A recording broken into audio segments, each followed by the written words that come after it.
Happy New Year's, guys. It is finally 2025.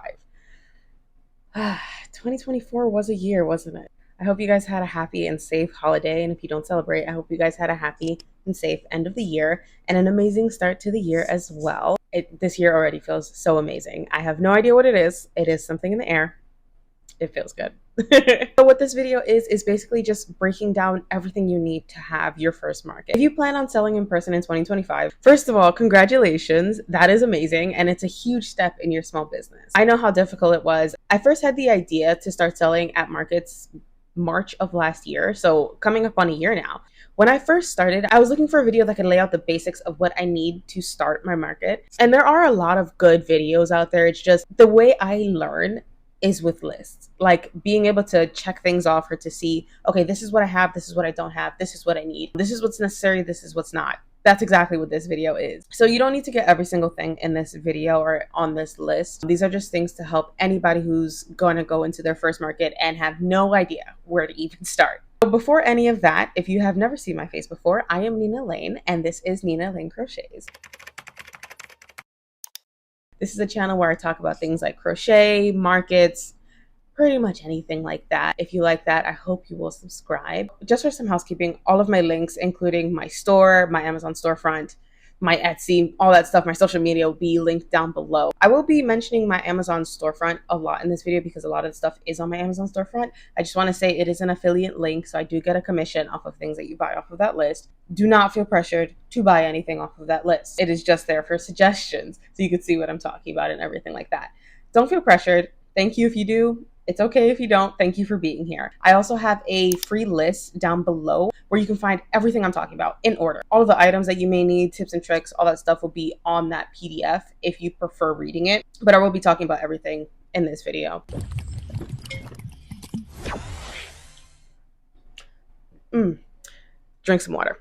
Anyways, that was so unnecessary. So if I'm looking down, my laptop is right here. I have a lot of stuff and I don't want to miss anything. In this video, we have 5 sections that I do want to go over. So first is basics for beginners. Second is table and display items. Third is operations. Fourth is outdoor market items. And the last one is crochet specific market items. I know that there's businesses on here that do sell at markets that don't necessarily do crochet, which is why I had it separate. Everything else, I think it can be useful to all kinds of artists that go into markets. The first list is basics for beginners. These are things that I found through my experience that you can use that are like the super basics to just go into a market and sell your items. There's nothing fancy on there. These are the bare necessities that I think most people would need when going into markets. Once again, everything on this list, you do not need to buy every single thing.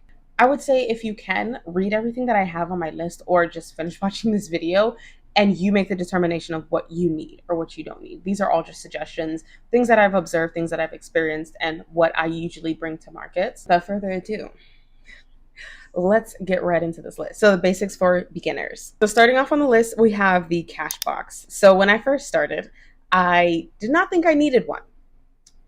Yes, you do need one. Something that you can hold your cash in. People do pay with cash still. I didn't think that. I was delusional. And I was like, I could just like put the cash in my pocket or something. And my sister had to tell me like, dude, you would probably like shake so bad and drop everything. And I agree. And it has happened to me even with my cash box. So it'll be way worse if I just like shoved everything in my pockets or like had a bag or something. I do highly recommend a cash box. The one that I have on my Amazon storefront, it is a little bit bigger, but I prefer having things all laid out and all organized so I could just like pull the change and give it back to the customer. There's also smaller cash box. I've seen that had like 2 slots for cash, 1 slot for the coins. That is literally good enough. As long as you're able to have a place for your cash that's also locked, because it's never happened to me, but you never know. Next, we have a portable charger, which people forget. I'm glad I did not forget that. I got one that has multiple ports, again, linked on my Amazon storefront. Because I usually bring my card reader and my phone, and sometimes I forget to charge either one, so it's good to have both. And you need to also bring the cords for that. So whether it's a lightning cable, USB-C, micro USB, bring those cords, because the portable charger is virtually useless if you do not bring the cords. I am not speaking from personal experience. We have card reader. Some people don't bring the card reader, like some people don't get it, so I'm sure that that's just an option. I preferred the card reader because I don't like using things like Venmo or Cash App or PayPal. They kind of just give me the creeps a little bit. There's nothing wrong with actually using them. Just for me, I see a lot of scams on there, so I try not to use them. I use Apple Pay, Google Pay, things like that. So that's why I have my card reader. And I got my card reader from Shopify. I know some people use Square. I personally just don't. I prefer Shopify because all of my inventory is on there. So whenever I make a sale, whether it's in person or online, my inventory is updated ASAP, like literally in an instant. So I much prefer that because I'll forget to update it myself if it was the other way around. Next, we have phone chargers, which I just discussed. Yes, bring the phone chargers. We have tape. And the reason why I use tape, when I put up signs and stuff, like whether things are sold out or I have to tape certain signs a certain way to like show off the prices and stuff, tape is very, very useful. Extra price tags. So I make my price tags. I make them out of cardstock. I punch out a circle and then punch out a smaller circle and I just write on those. You can also get them from Dollar Tree. I'm sure other craft stores have them as well. Bring extras.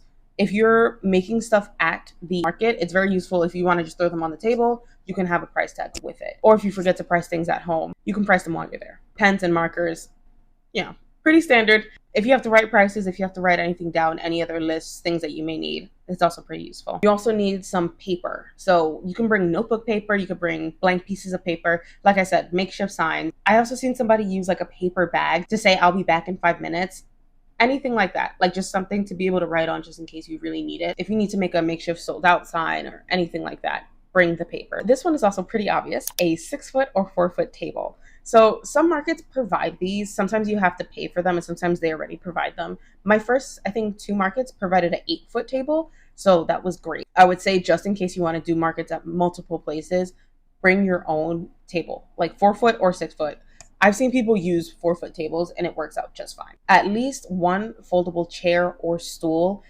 Once again, sometimes market venues, they give chairs or sometimes you have to pay a fee for a chair. I would say just bring at least one just in case. You never know. I like to stand at the market. Like if I'm not doing anything else, I like to stand. It kind of makes people feel more welcome, but your feet are going to hurt after a while. So you need to have something to sit on. So bring at least one foldable chair or stool. It doesn't have to be anything fancy. It can literally be something from like Walmart or like, I know some dollar stores sell them for like $15.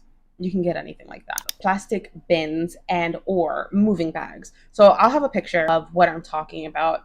So the moving bags that I have, they're plastic, they're pretty heavy duty, and that's where I have all of my plushies. I also seen people use suitcases to move their stuff around. So literally whatever works for you, just make sure you have a vessel to move your product around, bringing it from home to the market. I would say also have a sign for what payments you take, because sometimes people are really shy about it and they don't want to ask like, what do you take? Sometimes they just have cash on them. Sometimes they just use cards. Even if you just print it or if you just write it down and have a sign somewhere that you take Apple Pay, you take Venmo. And then I think this is the last thing. Yes, this is the last thing on this list.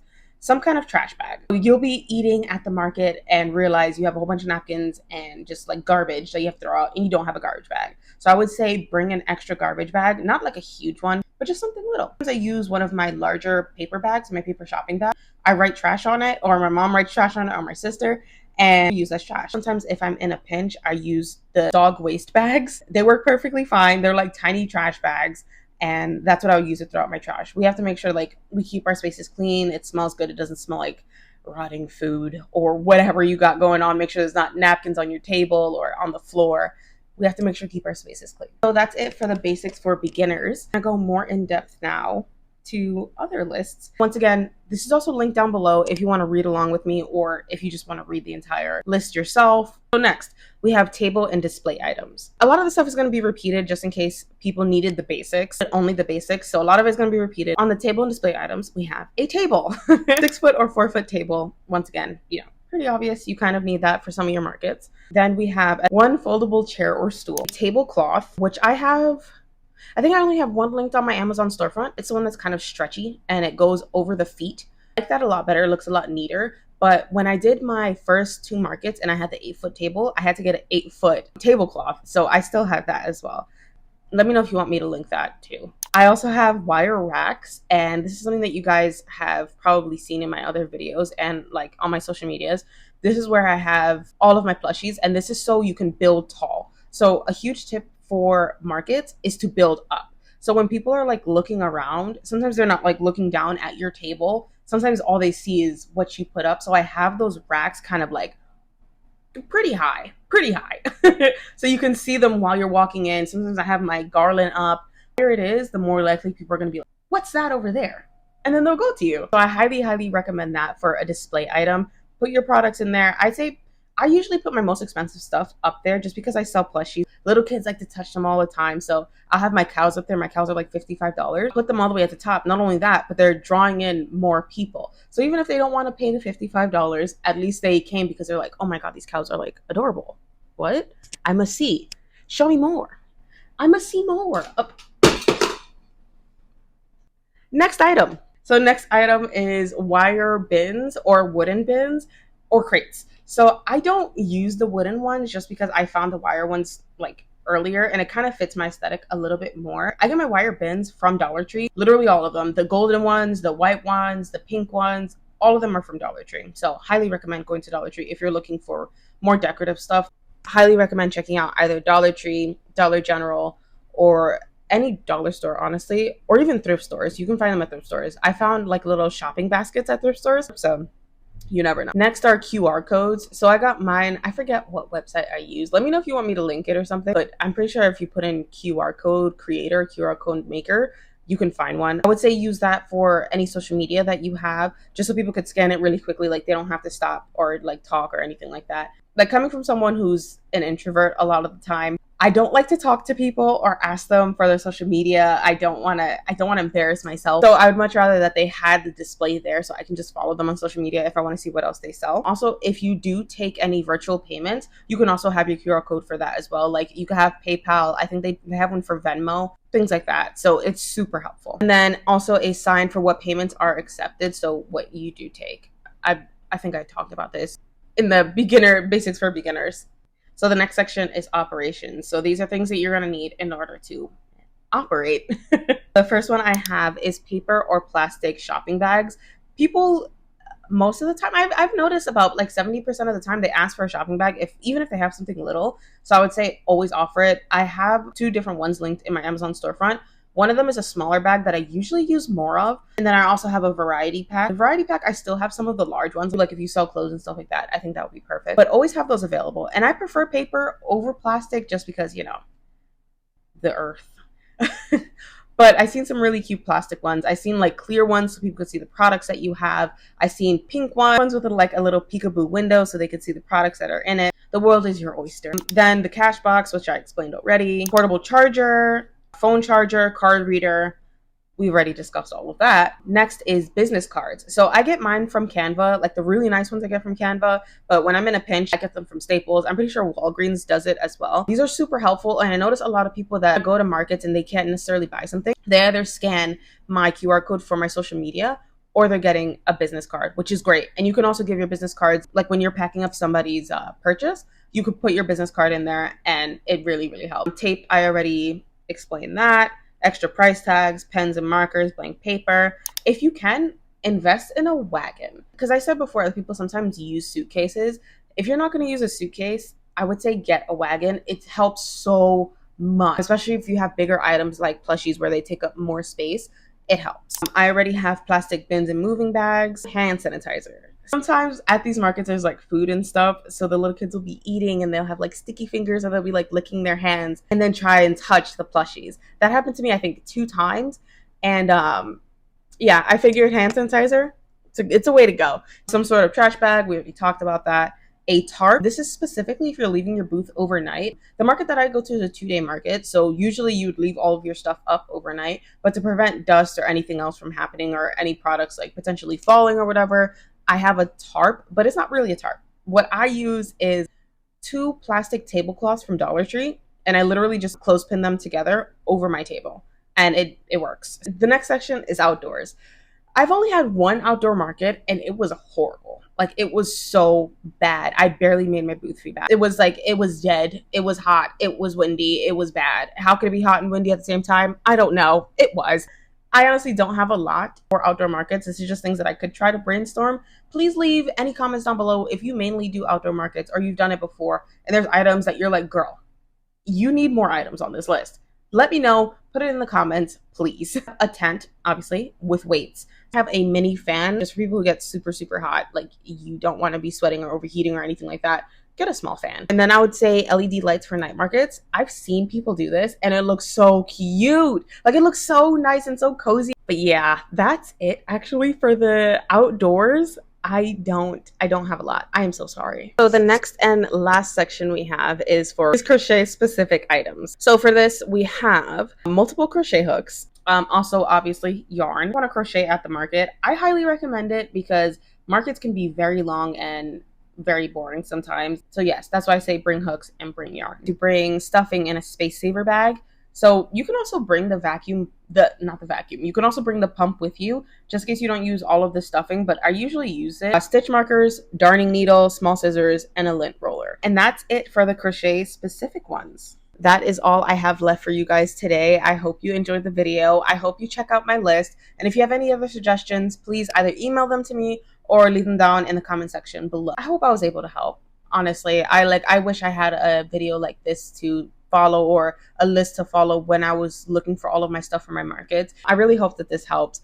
If you need anything, everything will be linked down below. Check out the PDF. Like I said, print it out if you need it. Have it as a checklist. So thank you guys so much for watching this video all the way through. I cannot wait to see what 2025 holds for us, both in the business, our personal lives, financially. I cannot wait. I'll see you guys in the next video. Bye.